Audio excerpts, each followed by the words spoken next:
Om Swastiastu, Om Awiknam Astu Namo Sidam, Semeton Sami dimanapun Anda berada. Kembali lagi di channel Bendesa Manik Mas, channel Semeton Merajan Dadia Bendesa Manik Mas Bali. Sesuai dengan nama channel YouTube ini, kami akan coba sharing informasi tentang asal-muasal Bendesa Manik Mas. Mungkin dari Semeton ada yang belum tahu atau masih sedikit pengetahuan tentang sejarah dari Bendesa Manik Mas. Sebelum lanjut, jangan lupa untuk support channel ini, dengan memberi like, komen, dan subscribe. Jangan lupa juga aktifkan tombol loncengnya ya, agar tidak ketinggalan video kami selanjutnya.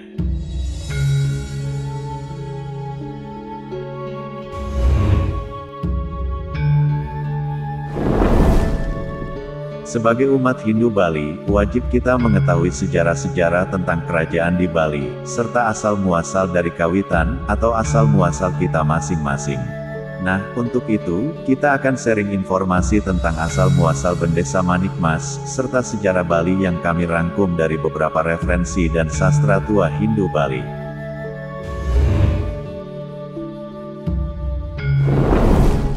Diceritakan bahwa pada zaman dahulu, keadaan dunia masih kosong, bagaikan perahu yang terombang-ambing, yakni di tanah Bali dan Selaparang atau dikenal sekarang dengan nama Lombok. Pada saat itu, semula ada 4 gunung di Bali, bernama Gunung Caturlokapala, yakni, bagian timur adalah Gunung Lempuyang, bagian selatan ada Gunung Andakasa, bagian utara adalah Gunung Mangnu, bagian barat ada Gunung Watukaru. Keempat gunung itu, dipercaya sebagai kunci penguat jagat Bali sejak zaman dulu. Namun 4 gunung tersebut, tidaklah cukup kuat untuk menjaga Bali agar tidak bergoyang. Itu sebabnya terasa sulit Hyang Haribawana atau Dewa Wisnu menjaga Bali dan Lombok.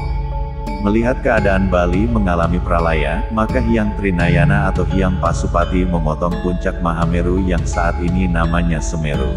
Kemudian memberi titah kepada Hyang Badawangnala sebagai dasar gunung, Hyang Anantaboga dan Hyang Basuki sebagai talinya, Hyang Nagataksaka menerbangkannya ke Bali dan Lombok.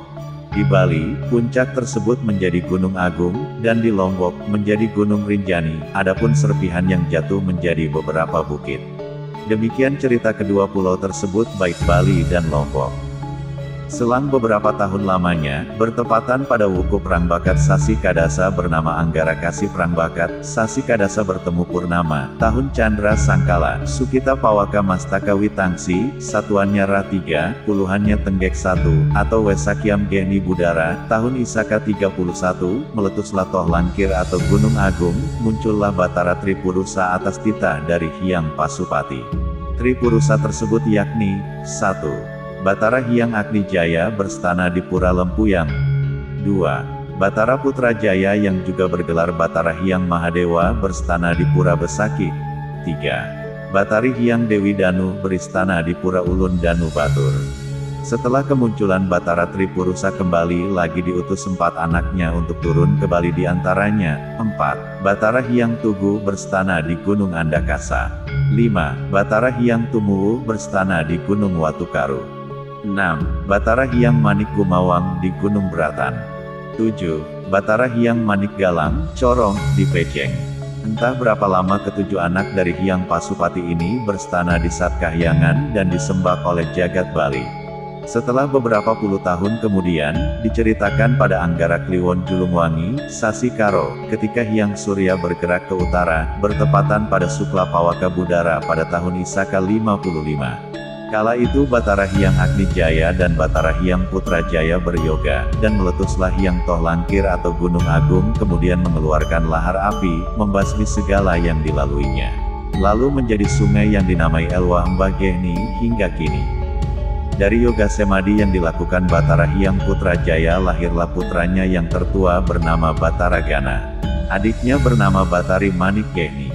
Sedangkan dari yoga semadi Batara Hyang Geni Jaya, lahir putranya 4 orang, yakni Sang Hyang Sri Mahadewa bergelar Empu Witadharma, Sang Hyang Sidimantra yang sangat sakti, Empu Sangkul Putih, serta yang terbungsu bernama Ratu Sakti yang menjadi raja di Madura kala itu. Berkat yoga Empu Witadharma, lahir seorang putra bernama Empu Bajrasatwa, bergelar Empu Wiradharma. Adapun adiknya bernama Empu Dwijendra bergelar Empu Raja Kreta. Diceritakan berkat yoga yang dilakukan Empu Dwijendra, lahir 4 orang putra, yakni, Empu Gagak Aking, Empu Bubuksa, Empu Brahma Wisesa, Empu Lingganata. Kemudian ceritakan kembali, berkat yoga beliau Empu Bajrasatwa yang bergelar Empu Wiradharma, lahir seorang putra, bernama Empu Tanuhun, yang juga bernama Empu Lampita. Adapun dari yoganya Empu Tanuhun lahir 5 orang putra, yakni, Sang Brahmana Pandita, Empu Sumeru, Empu Gana, Empu Kuturan, Empu Barada. Kelima anaknya tersebut disebut Panca Pandita atau Pancatirta dan Panca Dewata. Semuanya menghadap Batara Gana dan Batari Manik Gehni yang berada di Gunung Sumeru, seraya melakukan yoga semadi menghadap anugerah Batara Hyang Pasupati. Adapun kata Bisama dari Batara Hyang Pasupati kepada Batara Hyang Pancatirta sebagai berikut.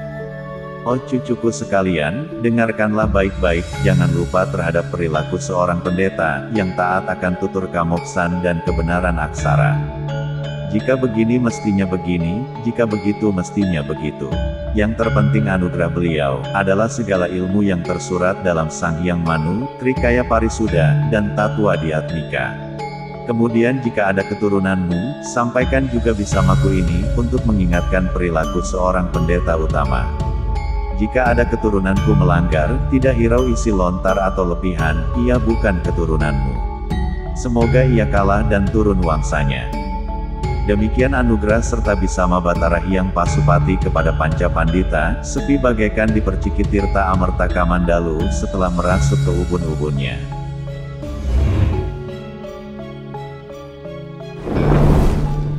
Diceritakan kembali entah berapa lamanya, Sang Panca Pandita berada di bumi Jawa kini sudah berada di bumi Bali. Sang Brahmana Pandita memperistri putri Batari Manik Gehni, hingga bergelar Empu Gehni Jaya Sakti. Kemudian berputra 7 orang yang disebut Sapta Ersi, yakni, Empu Ketek, Empu Kananda, Empu Wiratnyana, Empu Witadharma, Empu Ragarunting, Empu Prateka, Empu Dangka. Adapun Empu Gehni Jaya Sakti datang ke Tanah Bali pada Kamis Umanis Dumbulan, tahun Isaka 920, mendirikan perahyangan di Lempuyang Madya. Sementara Empu Sumeru datang ke Tanah Bali pada Jumat Kliwon Pujut, Purnama Kaulu, tahun Isaka 921 berstana di Besaki. Selanjutnya Empu Gana turun ke Tanah Bali pada Senin Kliwon Kuningan, tahun Isaka 923, berstana di Gelgel.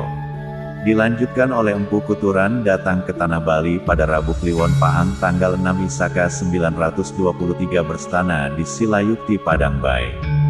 Namun Empu Barada tidak ikut datang ke Bali, beliau berstana di Lemah Tulis Pajarakan sebagai pendeta oleh Sang Prabu di Kerajaan Kediri, Jawa. Diceritakan setelah beberapa tahun lamanya, kini Sang Sapta Ersi telah mempunyai keturunan, seperti tersurat dalam lepihan atau lontar. Yang mana disebutkan Empu Witadharma, putra keempat dari Empu Gehni Jaya mempersunting putri Empu Darmaja bernama Dewi Darmika. Datang ke Bali dan menetap di Lempuyang Madya berbakti dan memelihara parhyangan Batara Kawitan Hyang Abra Sinuhun. Kemudian berkat keutamaan yoganya, muncul Tirta Tunggang atau Tirta utama dari kemaluannya sebagai Tirta Pangentas orang mati. Entah berapa lama fase grahasta yang dijalaninya, lalu melahirkan seorang putra diberi nama Empu Bajrasandi Wiradharma.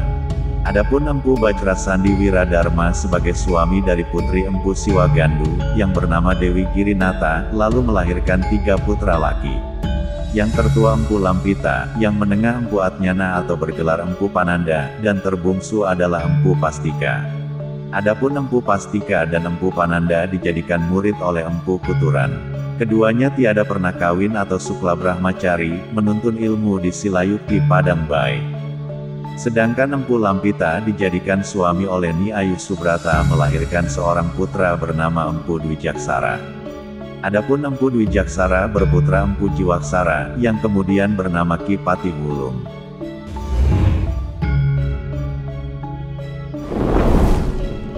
Diceritakan kini pada tahun Saka 1246, zaman pemerintahan Sri Aji Tapawulung di Bali Pulina bergelar Sri Aji Gajah Waktra dan Sri Aji Gajah Wahana nama lain beliau. Sebagai Pati Agung adalah Kriyan Pasung Grigis keturunan Sang Hyang Sidi Mantra Sakti dan Kriyan Kebo Iwa sebagai Adipati, didampingi oleh para mantri lainnya seperti Ki Pati Wulung, Ki Wuduk Basur, Ki Kalagemet, Ki Tumenggung. Serta 4 mantri andalan, yakni Ki Tunjung Tutur di Karangasem, Ki Tunjung Biru di Tenganan, Ki Kopang di Seraya, Ki Bewahan di Batur, Ki Walung Singkal di Taro, Ki Tambiak di Badung, Ki Girik Mana di Buleleng, dan Ki Ularan di Kalopaksa. Demikian banyak bala mantri yang memperkuat raja dalam memegang pemerintahan di Bali Pulina. Entah berapa lama beliau memerintah, kemudian beliau melaksanakan yatnya Eka Dasarudra di Besaki didamping oleh Sang Sapta Ersi. Tak disebutkan keagungan yatnya, kini setelah yatnya usai negeri menjadi tentram karena kebijakan beliau memerintah. Rasa bahagia di dunia seakan mengalir. Itu sebabnya beliau diberi gelar Sri Aji dalam Asta Sura Bumi Banten. Demikian sejarahnya seperti tersurat dalam Lepihan Lontar.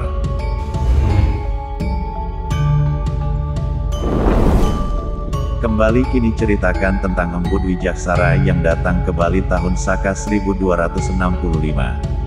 Atas permohonan Mahapati Gajah Mada untuk menata jagat Bali setelah kekalahan Raja Sri Aji dalam Bedahulu oleh Majapahit dan tidak ada yang memerintah di jagat Bali.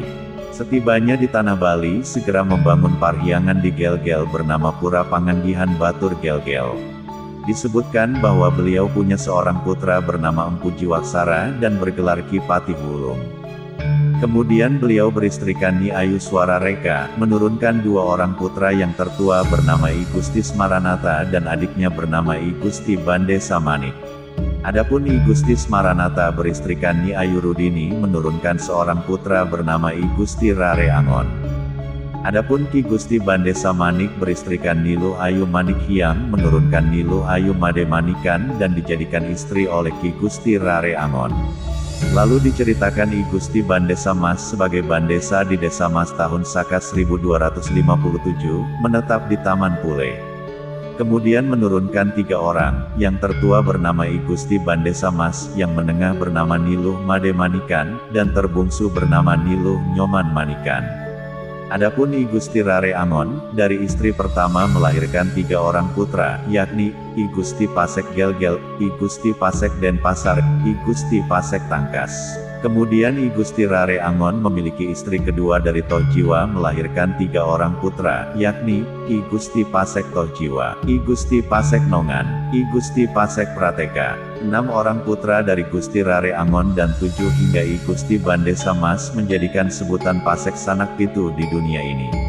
Adapun I Gusti Bandesa Mas menurunkan 3 orang putra, yang tertua bernama Pangeran Bandesa Mas di Banjar Tarukan, Taman Pule Desa Mas Gianyar, yang menengah Bandesa Mas di Desa Gading Wani Jembrana, dan terbungsu Bandesa Mas di Desa Munde Kaba Tabanan.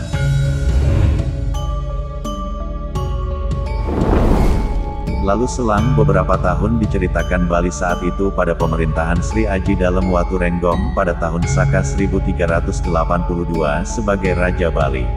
Beliau sakti mandraguna, gunawan penegak dharma dan bijaksana, seorang raja yang disegani rakyat sehingga banyak negeri tetangga tunduk kepada raja, seperti Sasak, Sumbawa, Bon, Blambangan, dan Puger. Tetapi negeri Pasuruan belum kalah olehnya. Itu sebabnya raja mengadakan rapat besar mengundang para bahudanda mantri seperti Rakyan Patandakan, Manginte, Batan Jeruk, Panyerikan Dauh Bale Agung, Gusti Jelantik, Sanak Pitu Pangeran Pasek Gel-Gel, dan Pangeran Bandesa Mas berikut punggawa dan prajuru, disaksikan oleh Purahita Siwa Buddha. Karena teringat akan yang terdahulu, adanya duta Baginda Raja menyerang Sri Aji Pasuruan yang dipimpin Arya Pati Ularan, Arya Kutawaringin, Arya Mamuri, Arya Delancang, dan Arya Muda.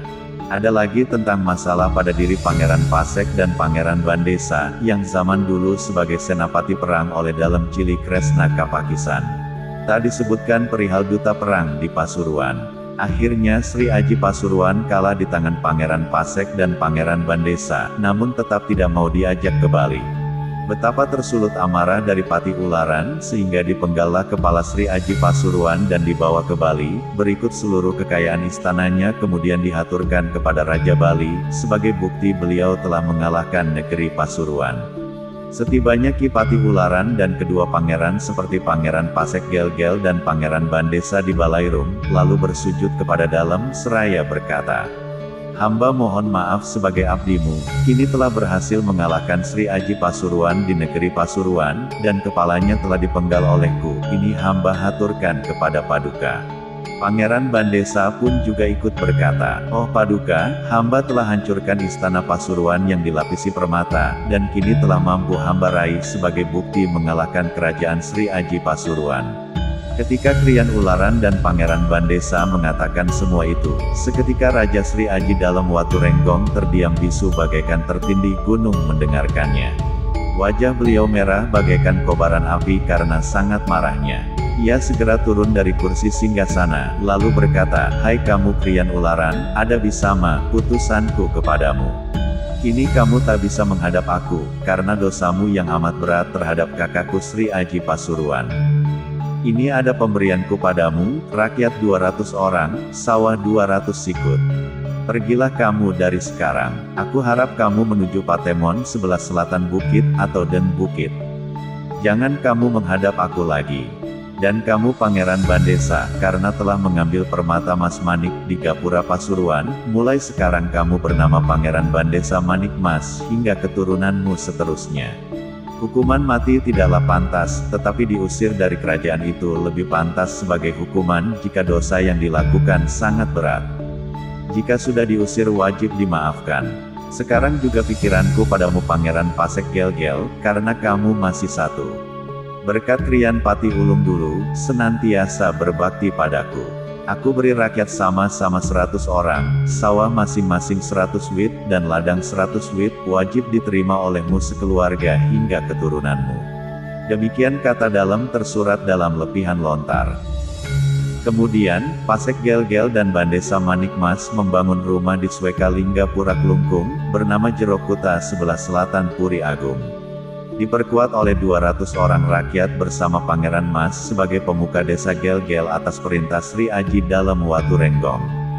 Sangat utama dan berkembang keturunannya, didampingi oleh para mantri, dibantu para pemuka desa. Seperti I Gusti Agung, I Gusti Nyinte, I Gusti Jelantik, I Gusti Pinati, I Gusti Panyarikandau Bale Agung, I Gusti Lanang Jumutan, I Gusti Tapalare, I Gusti Kaler, I Gusti Lot, I Gusti Pangyasan, dan I Gusti Batan Jeruk.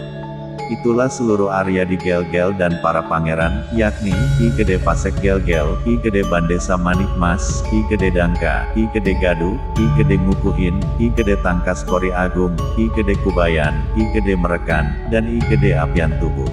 Ada lagi pangeran dari Predana atau wanita, Sri Aji, seperti I Gede Salahin, I Gede Cawu, I Gede Moning, I Gede Lurah. Dan ada pangeran keturunan Sri Aji dari dalam Tarukan, seperti Gede Sekar, Gede Pulasari, Gede Belayu, Gede Babalan, Gede Bandem, dan Gede Dangin. Demikian banyak satria, pangeran, dan pemuka masyarakat yang ada di Gel-Gel.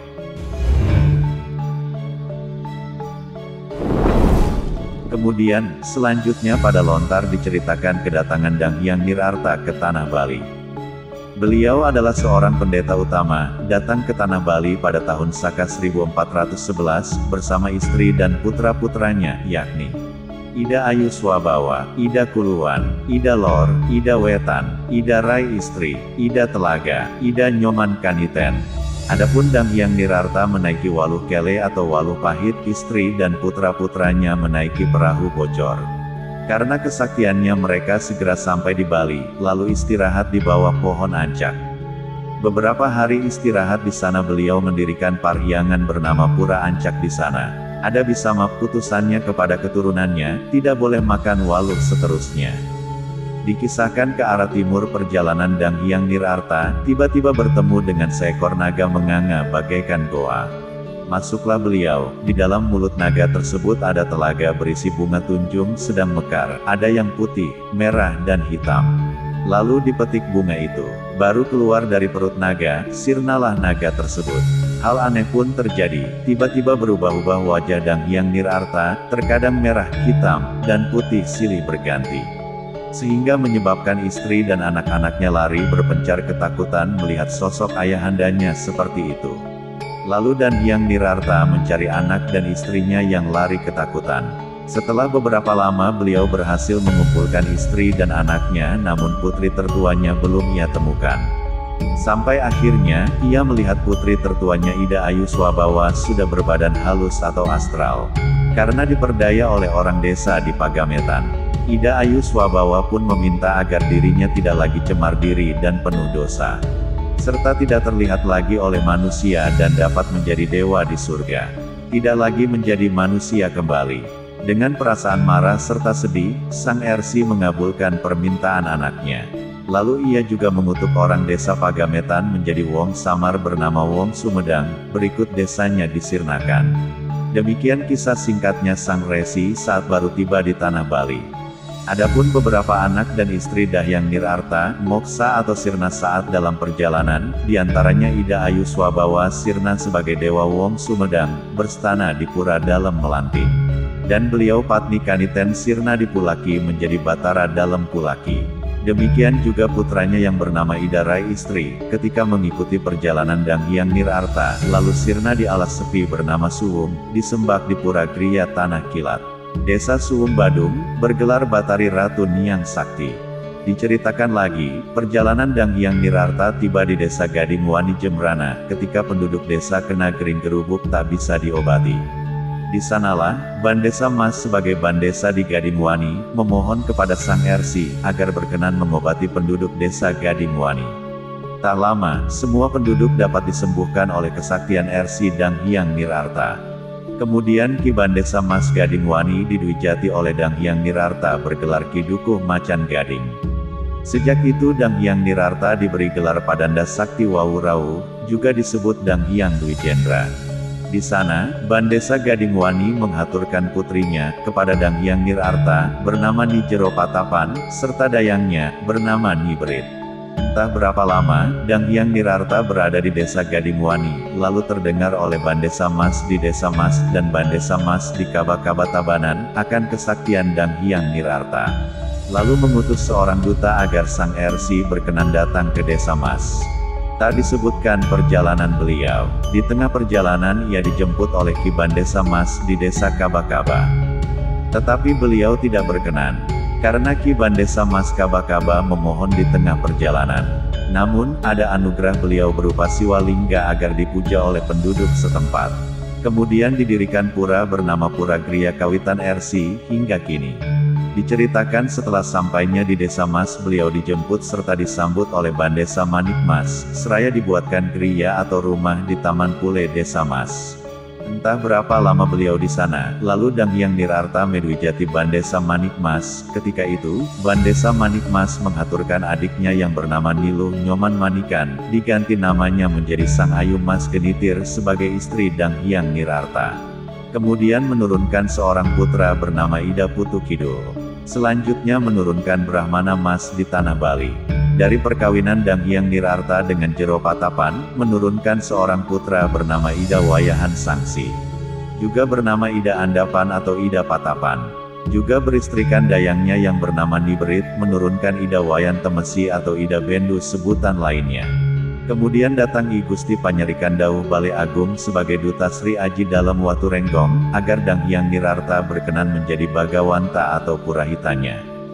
Itulah sebabnya Dang Hyang Nirarta sebagai pendetanya Sang Raja. Kemudian Sri Aji Dalem mengadakan Yajna Homa, yakni Agnihotra, digelar oleh pendeta Siwa Sogata, yakni Dang Hyang Nirarta dan Dang Hyang Astapaka. Lalu dilakukan upacara medwijati Sri Aji Dalem oleh Dang Hyang Nirarta. Semakin kuat negerinya karena kesaktian Sang Raja menguasai jagat Bali.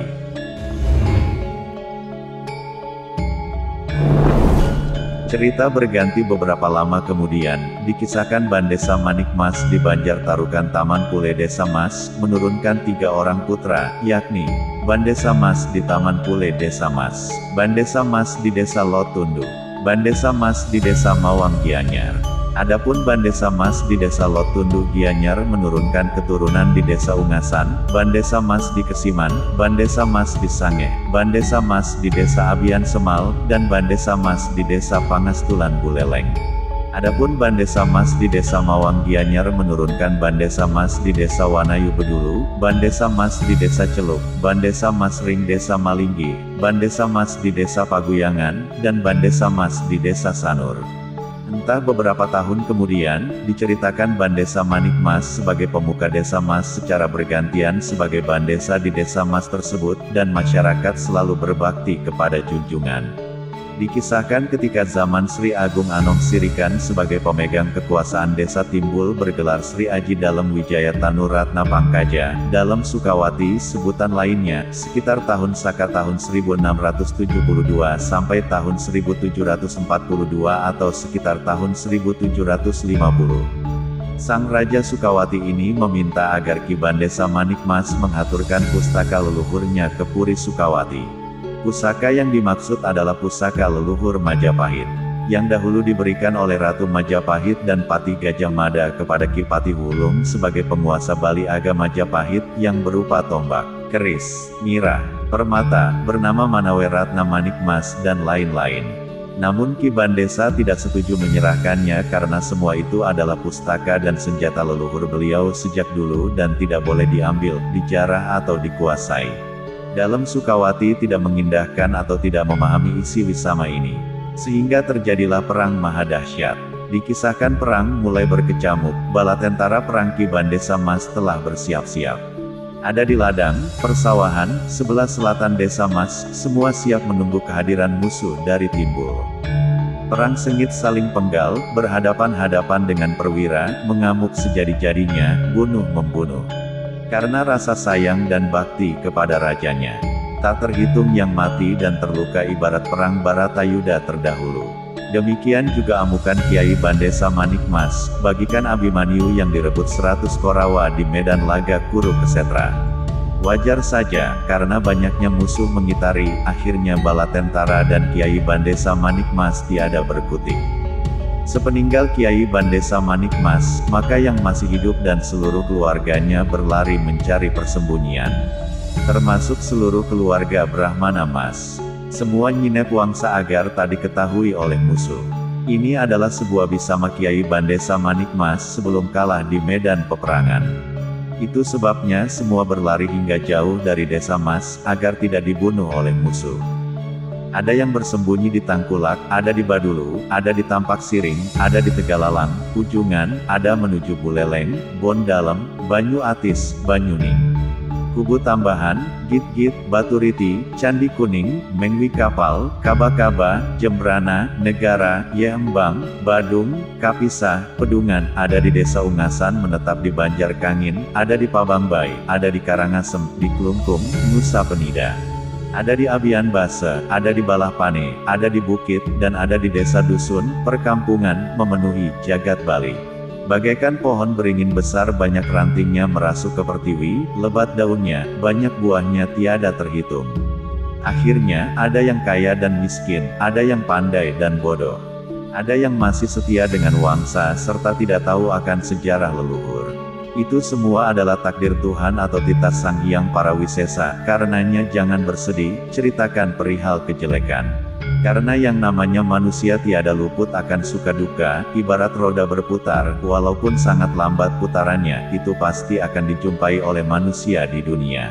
Untuk menghilangkan kekotoran di dalam diri, mesti dibersihkan dengan kesucian pikiran. Sang Hyang Sastra dipakai penuntun agar dapat meraih kebahagiaan dan keselamatan. Karena segala bentuk buta, manusialah yang mampu menjadikan semua itu bersifat subha dan asubha karma. Tiada lain, sifat subha karmalah yang mampu merubah sifat asubha karma, sehingga meraih keselamatan dan panjang umur. Itu sebabnya, janganlah lupa terhadap Bisama Batara Kawitan, leluhur, kepada keturunan Bandesa Manik Mas dan Wahyu Danghyang Nirarta yang bergelar Danghyang Dwijendra, bahwa keturunan Bandesa Manik Mas dapat memakai sastra utama, yang dijadikan menjaga jiwanya di kemudian hari, baik suka duka, skala niskala, bisa mempelajari tutur tentang perilaku dharma, layaknya seorang pendeta, juga seluruh isi Weda dan ilmu diatmika, seperti menjalani tapa brata dan yoga semadi. Yang paling utama adalah melakukan olah nafas dalam diri, pranayama sarira. Adapun anugerah Ida Dang Hyang Dwi Jendra kepada seluruh keturunan Bandesa Manikmas, yaitu Weda Salambang Geni, Pasupati, Rencana, Suwermas seperti Aji Kepatian, Kematian, wajib menikmati secara wahya dan diatmika, skala niskala, oleh seluruh keturunan Bandesa Manikmas sejak dulu atau mulai sekarang. Ada lagi anugerah Pranda Sakti Wawurawu, ketika Bandesa Mas menikmati keberhasilannya di Desa Mas berdasarkan keutamaan Dharma dan senantiasa mengikuti perilaku seorang pendeta. Seluruh rakyat yang ada di Bali Tengah, bersikap baik dan tulus lahir batin kepada Pangeran Bandesa Manikmas, ibaratkan Dewa Kusala beliau yang senantiasa berbakti kepada Raja Bali, Klungkung, terlebih kepada Ida Pranda Sakti, Dang Hyang Nirarta. Maka Bandesa Manikmas menghaturkan putrinya kepada Ida Pranda Sakti Wawurawu, menurunkan Ida Putu Kidul yang bergelar Ida Bukcabe. Itu sebabnya, ada Wangsa Brahmana Mas adalah karena istri Dang Hyang Nirarta adalah putri Bandesa Manikmas. Sejak itu, Ida Pranda, Dang Hyang Nirarta, mendirikan pura untuk para Brahmana di Desa Mas bernama Pura Pule di bagian utama dan stana putra beliau yang bernama Ida Bukcabe. Makanya dipuja oleh para Bandesa Manikmas. Jika tidak sesuai dengan prasasti ini, tidak akan bahagia selamat, semakin kurang harismanya. Demikian Bisama Bandesa Manikmas. Juga akan pendek umur, salah perilaku, bingung, tak tahu keluarga, tiada henti halangan hingga keturunan seterusnya. Jangan lupa kalian semua, kata-kataku kepadamu, juga anugerah Dang Hyang Dwi Jendra. Jika ada upacara kematian di kemudian hari, kalian bisa mengikuti sebagaimana tertera di depan prasasti, antara lain. Mantri laksana, bertumpang 7, 2 warna, sancak, taman, kapas berwarna 9, memakai karang gajah, berisi boma, memakai ulon acintia reka, seluruh upakara selalu yang utama, berisi kajang, kelasa, dan memakai tirta tunggang dari Gunung Lempuyang, beralaskan daun pisang ikik, dan bisa kalian memakai segala jenis upakara nyawa madya kebasen, nista, madya, utama. Yang utama memakai uang, kepeng, 16.000, yang madya, menengah, memakai uang kepeng 8.000, dan yang nista, terkecil, memakai uang 8.000 4.000. Berdasarkan babat-babat dan sumber lainnya yang ada, maka pura kawitan utama para keluarga Bandesa Mas adalah Pura Lempuyang Madya, bekas Parhyangan Empu Genijaya. Di samping itu pula nyungsung ke Pura Gadingwani, Lalang Lingga, Pura Taman Pule, Mas, Pura Cilayukti, Padang Bay, dan Pura Dasar Buwana, Gel-Gel. Di Pura Besaki dibangun sebuah pelinggi untuk memuja arwah suci Dang Hyang Nirarta. Di sebelah timurnya didirikan pula pelinggi untuk Bandesa Mas. Namun, lelintihan atau asal-usul dan hukum kepurusa, para Bandesa Mas patut nyungsung Pura Pedarman di komplek Pura Besaki, yaitu Pura Ratu Pasek. Sebagai bagian dari warga Pasek, Pasek Bandesa Mas merupakan bagian dari Mahagotra Pasek Sanak Sapta RC yang merupakan perkumpulan besar yang bertujuan untuk mengikatkan tali persaudaraan antar semua keluarga Pasek. Dan organisasi ini juga merupakan salah satu bukti adanya persatuan dari seluruh warga Pasek khususnya yang ada di Bali.